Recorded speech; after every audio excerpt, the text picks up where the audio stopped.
Hello friends, today we're going to talk about writing story hooks. So what is a story hook? Well, a hook is really just something in the story that grabs your attention or your curiosity and drags you along through the story. A really good story hook is going to keep you turning pages all the way through the book, from beginning to end. A really good story hook is going to be a question that eats at you, it nags you, makes you constantly curious. And story hooks can come in all different shapes and sizes. The question is, how do we create a hook that is going to keep our reader engaged the whole way through? If you're new to the channel, welcome. My name is Seth. I'm a full-time fantasy author. I write books and I make YouTube videos about writing books and being an author and stuff like that. So hooks come in a couple different varieties. There are overarching story hooks, there are chapter hooks, there are plot hooks. There are all sorts of different places that you as a writer can plant your hook. Now, if you haven't picked up on it already, the analogy is that of a fisherman. Hooks can be defined as a mystery that engages a reader's curiosity. At the end of the day, hooks are all about the unknown. What is it that a reader doesn't know, but is curious to find out? Creating questions in the reader's mind is one of the most important things that a writer can do. However, we also have to be careful, because hooks can turn from something that engages a reader to something that frustrates a reader really, really quickly. I want to talk about two particular ways to create hooks. The first is with characters. Though hooks can be really created with any kind of story element, characters, I think, are the clearest example of this. Maybe you've had this experience. You open up a book and on the first few pages, you start to get to know a character, but there's something about them. It seems as if they're hiding something. There's some piece of maybe their past or maybe the character themselves that is intriguing. And you wonder to yourself, what's really going on here? That is a character hook. And a character hook can be created in a variety of different ways. It can be created through their engagement with other characters, through their interaction with the plot of the story. So for instance, in Battle Mage Farmer, Book 1, Domestication, there's a subtle hook in the interaction between the main character and the quest that he's been given.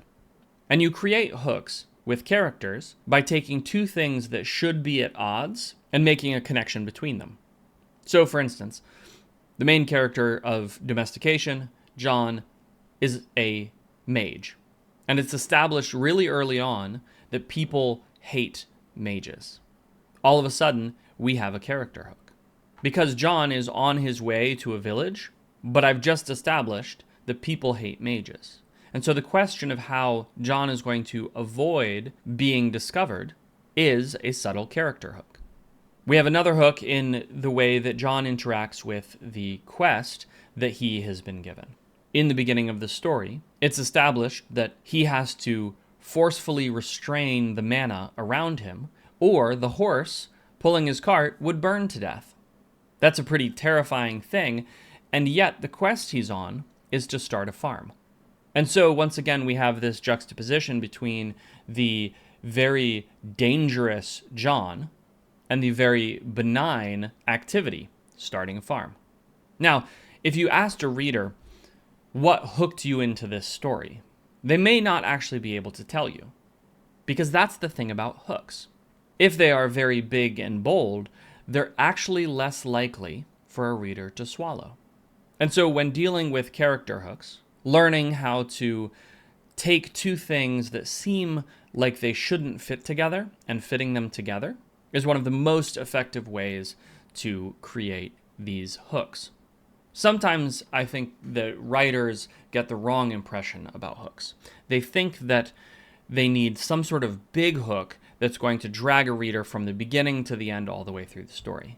In my experience, that's actually not as effective as having tons of small hooks, tons of small things that pull a reader from chapter to chapter to chapter. And again, it has to do with whether the reader is aware that it's happening or not. Humans don't like to be manipulated, but they are perfectly willing to be manipulated if they are not aware that it is happening. That is to say, readers will bite the hooks all day long. They'll continue reading, curious to find out what happens.